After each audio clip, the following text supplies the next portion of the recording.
بسم الله الرحمن الرحيم نحمده ونصلي ونسلم على رسوله الكريم أما بعد فأعوذ بالله من الشيطان الرجيم بسم الله الرحمن الرحيم ألا لله الدين الخالص والذين اتخذوا من دونه أولياء ما نعبدهم إلا ليقربونا إلى الله زلفى إن الله يحكم بينهم فيما هم فيه يختلفون إن الله لا يهدي من هو كاذب كفار وقال رسول الله صلى الله عليه وسلم من صلى يرائي فقد أشرك ومن صام يرائي فقد أشرك ومن تصدق يرائي فقد أشرك صدق اللہ و صدق رسولہ النبی الکریم۔ ساتھی درود شریف پڑھ لیں۔ اللہم صل علی محمد وعلی آل محمد کما صلیت علی ابراہیم وعلی آل ابراہیم انک حمید مجید۔ اللہم بارک علی محمد وعلی آل محمد کما بارکت علی ابراہیم وعلی آل ابراہیم انک حمید مجید۔ اللہ رب العزت کا بہت بڑا کرم اور احسان ہے کہ آخری عشرے کا جو سب سے بڑا عمل ہے اعتکاف مسنون، آج اس کا تیسرا دن ہے اور عافیت اور سلامتی کے ساتھ یہ دن اور راتیں گزر رہی ہے۔ ٹوٹے پھوٹے اعمال اپنی حیثیت اور وسعت کے بقدر ہو رہے ہیں۔ اللہ پاک ہماری ان ساری کوششوں کو، اس بیٹھنے کو، اس محنت کو اپنی بارگاہ عالیہ میں قبول فرمائے۔ میرے عزیزو، دوستو، بزرگوں، اللہ پاک کی ذات بڑی غیور ہے اور اللہ کی ذات اپنے بندوں پر بہت ہی مہربان ہے۔ اور جب انسان کسی سے بہت زیادہ محبت کرتا ہے تو ایک چاہت دل میں ہوتی ہے کہ جس سے میں نے محبت کی ہے یہ پھر کسی اور کا نہ بنے۔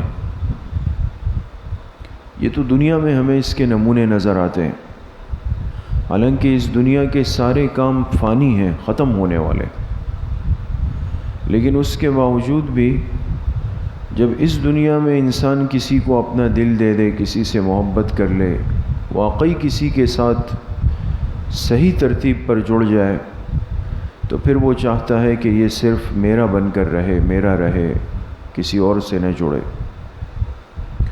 اللہ پاک تو خالق کائنات ہے، احکم الحاکمین بادشاہ ہے، پوری کائنات اس کے ارادے سے بنی ہے، اس کے ارادے سے ختم ہوگی، لیکن اللہ پاک نے اس امت سے بڑی محبت فرمائی ہے اور اس امت کے ساتھ بڑی مہربانی کا معاملہ فرمایا ہے، اور اس امت پر جو انعامات و احسانات کیے ہیں وہ سابقہ کسی امت پر نہیں ہوئے۔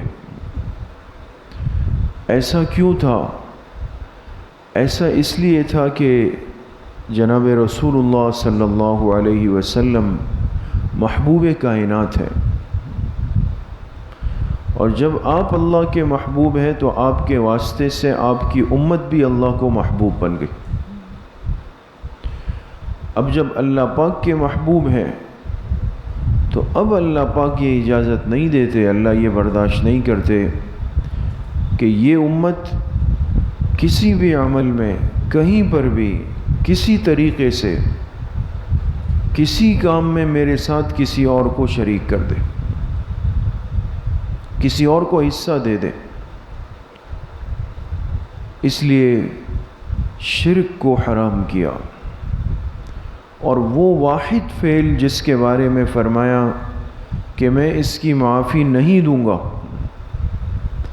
وہ ذات جس نے 70 سال کے کبائر گناہ کرنے والوں کو معافی کا اعلان فرمایا، جن کے لیے موقع رکھے، جنہوں نے پیغمبر کے سگے چچا کو شہید کیا، ان کے لیے معافی ہوئی، سب کچھ ہوا۔ اللہ کی مہربانی کی تو کوئی حد نہیں ہے، اس کو میں اور آپ نہ سوچ سکتے ہیں نہ سمجھ سکتے ہیں، کچھ بھی نہیں۔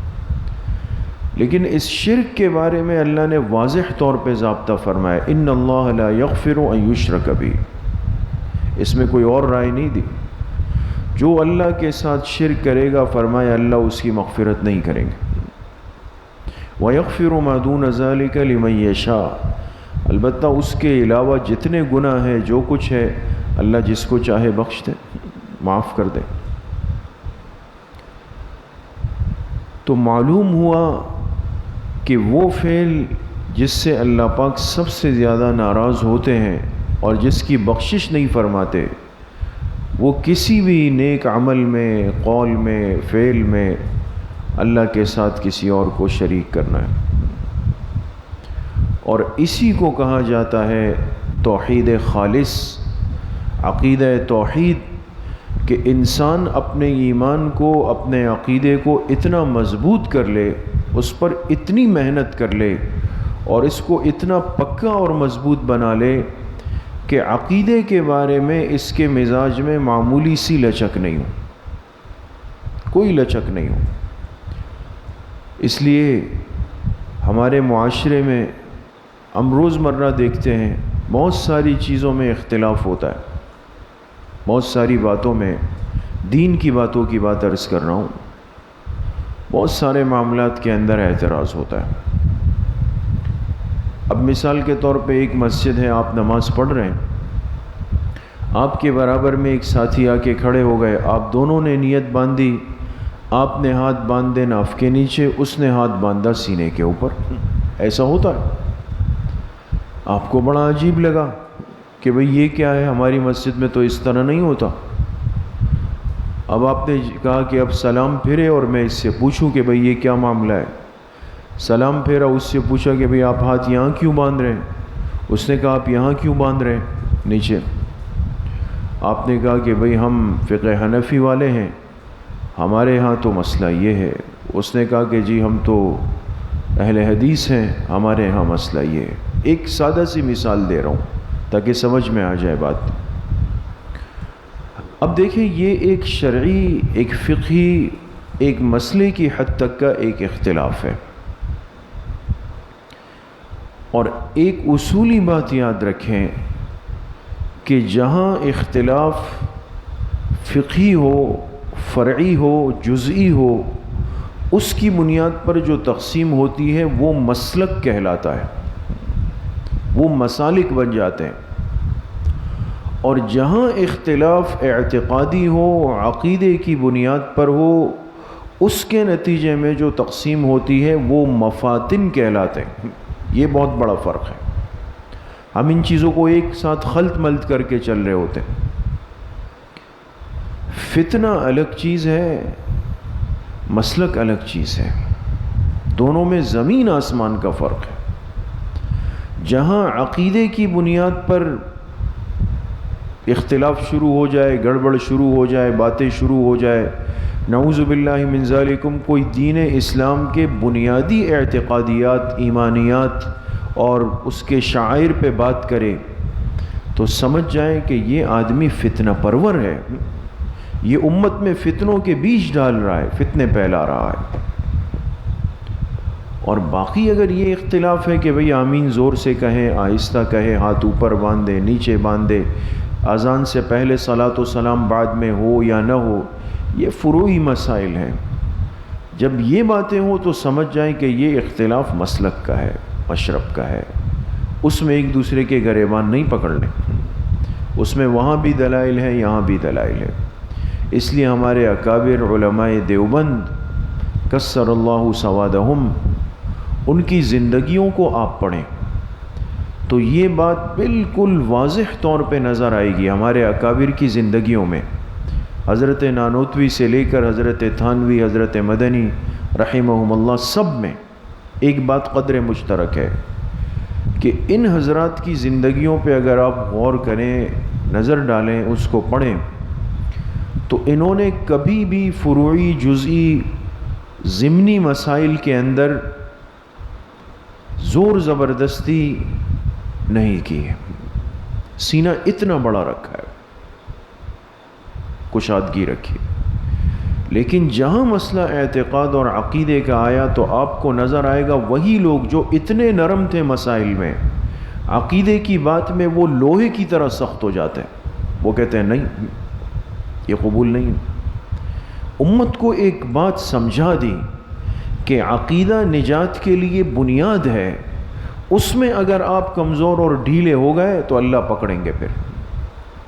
اور امت کو سمجھا دیا کہ فقہی اختلافات یہ دلائل کی بنیاد پہ ہوتے ہیں، اس میں اگر تم نے ضد دکھائی، عناد کیا تو امت میں انتشار پیدا ہو جائے گا۔ عرض کرنے کا مقصد یہ ہے آپ حضرات سے آج کی مجلس میں کہ آج بہت بڑی ضرورت ہے امت کو اپنے عقیدے پر محنت کرنے کی۔ کہ یہ عقیدہ ہے کیا؟ ایمانیات کہتے کس کو ہیں؟ اللہ پر یقین کامل سے مراد کیا ہے؟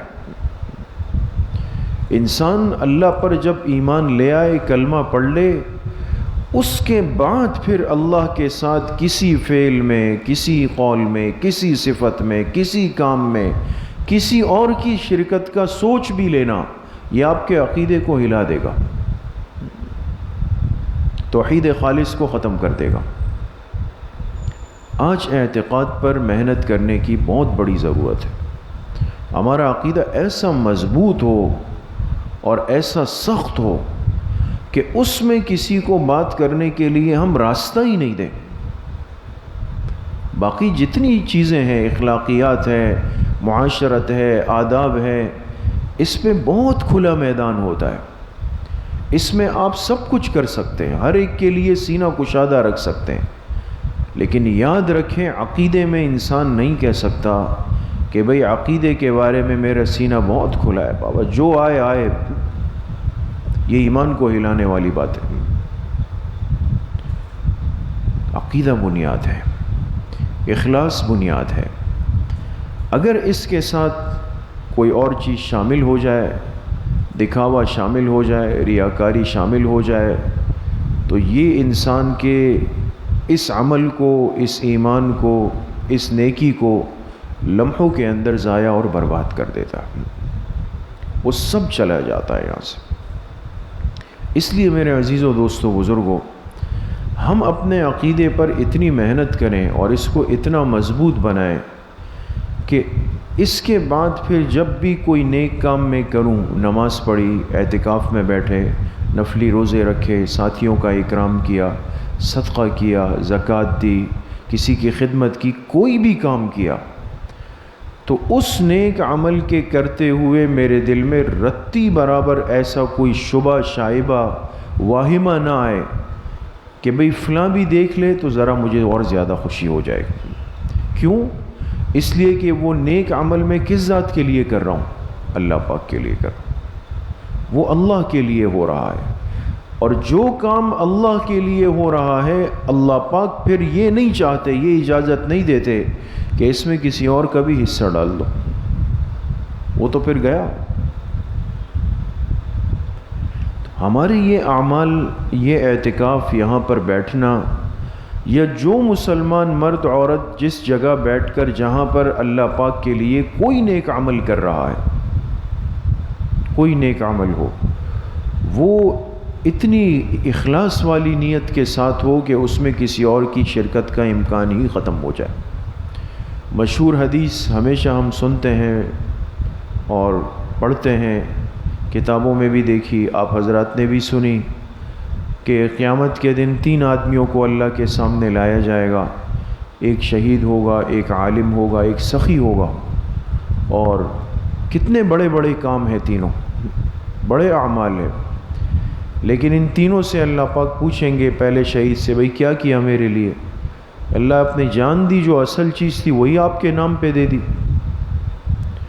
تو اللہ فرمائیں گے کہ جان دی تو ضرور، لیکن میرے لیے نہیں دی، تمہارے دل میں یہ تھا کہ لوگ میری تعریف کر لیں، مجھے بہادر کہہ دیں، اور وہ ہو چکا دنیا میں۔ اب فرشتوں سے کہا جائے گا منہ کے بھل گھسیٹ کے جہنم میں ڈال دو۔ اتنا بڑا عمل، لیکن دیکھیں دل میں ایک خیال آیا، اس آدمی نے کسی کو بولا نہیں، اس کے دل میں تھا کہ لوگ میری تعریف کر لیں، اور چونکہ اللہ واحد ذات ہے جو علیم بذات الصدور ہے، جو دلوں کے خیالات کو جانتا ہے۔ اس لیے یہ بھی فکر مند ہونے کی بات ہے۔ بعض دفعہ شیطان انسان کو یہ پٹی پڑھا دیتا ہے کہ دیکھو تم نے یہ نیک عمل کر لیا اور کتنی اپنی حفاظت کی اور کسی کو دکھایا بھی نہیں اور چھپ چھپا کے کر لیا، تم کتنے بڑے آدمی ہو اس معاشرے میں، اس فتنوں کے دور میں۔ یہ خیال بھی دل میں آئے تو اعوذ باللہ من الشیطان الرجیم پڑھنا چاہیے۔ کیوں؟ یہ شیطان انسان کے دل کی دنیا کو گندہ کر رہا ہوتا ہے۔ ظاہر کی ریاکاری نہیں ہوئی، دل کی ریاکاری میں ظالم ڈال رہا ہے دل کے اندر، تو وہ جہنم میں گیا۔ پھر عالم کو لایا جائے گا، کیا کیا؟ اے اللہ تیرے دین کا علم سیکھا، پھر لوگوں کو سکھایا، لوگوں پر محنت کی۔ اللہ فرمائیں گے کیا لیکن میرے لیے نہیں تھا، اس لیے تھا کہ تاکہ لوگ کہیں کہ بھئی فلاں کتنا بڑا عالم ہے، کتنا بڑا آدمی ہے، کتنی معلومات ہے، کتنی محنت کر رہا ہے۔ لوگوں کی باتیں سننے کے لیے کیا، وہ ہو گئی ختم، اس کو بھی لے جا کے ڈال دو جان، وہ بھی گیا۔ آج ہم کیسے مطمئن ہو جائیں اپنے ان تھوڑے سے علم پر؟ چند باتیں سیکھ لی، چند باتیں پڑھ لی اور سارے فضائل کے لیے ہم لوگ بالکل تیار بیٹھے۔ اخلاص بہت ضروری۔ پھر سخی کو لایا جائے گا، کیا کیا؟ اے اللہ جو مال دیا تیرے راستوں میں ہر شعبے میں خرچ کیا، اس کو لٹایا۔ اللہ فرمائیں گے کیا ضرور لیکن میرے لیے نہیں، یہ سننے کے لیے کہ لوگ کہے کہ فلاں تو بڑا جواد تھا، سخی تھا، خرچ کرنے والا تھا۔ وقت قیلا، اور وہ تعریفیں تیری دنیا کے اندر ہو گئی، ختم، میرے لیے تو کچھ نہیں بچا، اس کو بھی لے جا کے جہنم میں ڈال۔ تو اتنے بڑے بڑے کام کرنے والے اگر اخلاص سے خالی تھے اور اسی کی وجہ سے ان کی پکڑ ہو گئی، وہ ہلاک ہو گئے، تو یہ کمزور اور چھوٹے چھوٹے اعمال کے ساتھ ہم کس بات کے منتظر ہیں آج؟ اس لیے اس چیز پر بڑی محنت کرنی پڑتی ہے۔ اخلاص کو اپنے اندر پیدا کرنا، ریاکاری سے بچنا، یہ بڑی محنت چاہتا ہے۔ ہاں ایک دفعہ حاصل ہو جائے پھر انسان پکا اور مضبوط ہو جاتا ہے، پھر مضبوط ہو جاتا ہے۔ ہمارے کتنے بزرگ گزرے، ہم نے خود اپنے کانوں سے یہ بات سنی اپنے بڑے مامو جان حضرت مولانا شمس الرحمن صاحب حفظہ اللہ سے، اور عید کا ہی دن تھا، اسی طرح اعتکاف سے فارغ ہو کر 2-3 سال قبل کی بات ہے۔ ہم عید کے دن حضرت سے ملاقات کے لیے حاضر ہوئے تو سارے معمولات پوچھے معتکفین کی، کیا ترتیب تھے، کتنے ساتھی تھے، ساری باتیں معلوم کی حضرت نے، بہت خوش ہوئے، دعائیں دی۔ تو اسی پہ بات چلی نا، تو فرمانے لگے کہ یہ اخلاص جو ہے نا، اپنے عمل کو ریا سے بچانا، کہ ہمارے بڑوں میں اس کا کتنا اہتمام تھا اور کیسے لوگ تھے۔ فرمایا کہ ہمارے استاذ اور شیخ محدث العصر حضرت مولانا محمد یوسف البنوری رحمہ اللہ تعالی، فرمایا کہ وہ جب رات ہوتی تھی سب سو جاتے تھے، طلبہ سو گئے، اساتذہ سو گئے، اور ظاہر سی بات ہے کہ حضرت کے وقت میں آج جو جس صورتحال میں ہمارا جامعہ ہے وہ ایسے نہیں تھا، اور عمارتیں محدود تھی، تعمیرات اتنی نہیں تھی۔ تو فرمایا کہ رات جب ہوتی تھی تو حضرت ایک تہبند باندھ لیتے تھے نیچے اور اپنے چہرے کو رومال سے چھپا لیتے تھے، اور پھر آتے تھے رات کو جو طلبہ کے بیت الخلا ہے، طلبہ کے، اس کو آ کر جھاڑو سے لوٹے میں پانی بھر کے خود اپنے ہاتھ سے دھوتے تھے، طلبہ کے بیت الخلا۔ ایک دن کیا ہوا کہ ایک استاذ اٹھے رات کی نماز کے لیے، وہی بیت الخلا ہے۔ اب انہوں نے دیکھا کہ ایک آدمی جھاڑو لگا رہا ہے، بیت الخلا طلبہ کے دھو رہا ہے، تو سمجھے شاید کوئی خادم ہوں گے۔ اگلے دن انہوں نے تحقیق کی تو کسی نے کہا بھئی رات کو تو کوئی خادم نہیں ہوتا جامعہ میں۔ اگلی رات جب ہوئی وہ استاذ پھر اٹھے، دیکھا وہ آدمی پھر تہبند باندھ کے، چہرہ باندھ کے جھاڑو لگا رہا ہے، بیت الخلا دھو رہا ہے۔ یہ جب قریب گئے، جب دیکھا تو وہ حضرت ہے۔ کہا حضرت آپ کیا کر رہے ہیں؟ فرمایا مجھے میرا کام کرنے دو، مجھے میرا کام کرنے دو، اور یہ کسی کو مت بتاؤ۔ ان طلبہ کا بہت بڑا حق ہے، یہ اللہ پاک کے دین کے طالب علم ہیں، حضور علیہ السلام کے مہمان ہیں، ان کے بیت الخلاء کی صفائی کرنا، اس کو میں سعادت سمجھتا ہوں، بس کسی کو بتاؤں نہیں۔ تو انسان حیران رہ جاتا ہے، کیسے بڑے لوگ تھے، کتنے بڑے لوگ تھے، حدیث کے علم کے امام تھے، تقوی کے امام تھے، طہارت کے امام تھے، لیکن ان کی راتوں کی زندگیاں اور جو اخلاص تھا وہ ایک الگ شان کا تھا۔ آج میں سوچ سکتا ہوں کہ میں جا کے اپنا یہ بیت الخلاء صاف کروں، میرا نفس اتنا بڑا ہے۔ اس لیے میرے عزیزو، دوستو، بزرگوں، عرض کرنے کا مقصد یہ ہے کہ اللہ نے ہمیں یہ موقع دیا ہے، اس سال پھر اعتکاف کے مسنون عمل میں بیٹھیں۔ بعض دفعہ شیطان دل میں ڈالتا ہے، یہ خراب کرتا ہے انسان کو، کہ دیکھو کتنے سال ہو گئے، ماشاءاللہ آپ ہر سال کی ترتیب پہ بیٹھ رہے ہیں۔ ہم دل میں تو اللہ کا شکر ادا کرنے والے بنے کہ اللہ نے ہمیں توفیق دی، ہمیں موقع دیا، لیکن شیطان اگر یہ خیال دل میں لائے اور یہ کیفیت بنانے کی کوشش کرے کہ دیکھو اس دفعہ تو اور کتنے لوگ نہیں بیٹھ سکے، آپ پھر بھی آ گئے، آپ کو تو دیکھو پھر موقع ملا، مطلب آپ کوئی خاص آدمی ہو، خاص لوگ ہو، تو یہ یاد رکھے کہ یہ اخلاص کو خراب کرنے والی چیز ہے۔ اس میں انسان استغفار کرے، اعوذ باللہ من الشیطان الرجیم پڑھے، تاکہ خدا نہ خواستہ ہمارا یہ اتنا بڑا عمل ریاکاری کا شکار نہ ہو جائے۔ تو بس خلاصہ اور عرض کرنے کا مقصد یہ ہے کہ جتنے اعمال ان ایام میں ہو، ان راتوں میں ہو، پھر یہاں سے فارغ ہو کر انشاءاللہ باہر جائیں گے، کوئی بھی نیک عمل جب ہو تو اس کو شروع کرنے سے پہلے دل کو استحضار کر لیں کہ بھئی یہ عمل، یہ کام، یہ بات، یہ فعل میں صرف کس ذات کی رضا کے لیے کر رہا ہوں؟ اللہ کی رضا کے لیے، اس میں کسی اور کی ریاکاری نہ آ جائے۔ وہ کام ختم ہو جائے پھر اللہ پاک سے استغفار کر لے۔ جیسے ہمارے تبلیغ والے حضرات جب گشت کا عمل ختم ہوتا ہے، واپسی کرتے ہیں، کہتے بھئی ساتھی استغفار کرتے ہوئے جائیں۔ حالانکہ بھئی کیوں استغفار کرے، کوئی گناہ تو نہیں کیا، دعوت کا اتنا بڑا کام کیا۔ فرمایا اس کی وجہ یہ ہے کہ انسان جب کسی بڑے عمل سے فارغ ہوتا ہے، شیطان دل میں ڈالتا ہے کہ دیکھو اللہ نے تم سے یہ اتنا بڑا کام لے لیا، ایسا نہ ہو کہ ریاکاری اس کے اندر آ جائے، وہ اخلاص ضائع ہو جائے۔ اللہ پاک مجھے بھی آپ سب کو صحیح عمل کی توفیق نصیب فرمائیں۔ وآخر دعوانا ان الحمد للہ رب العالمین۔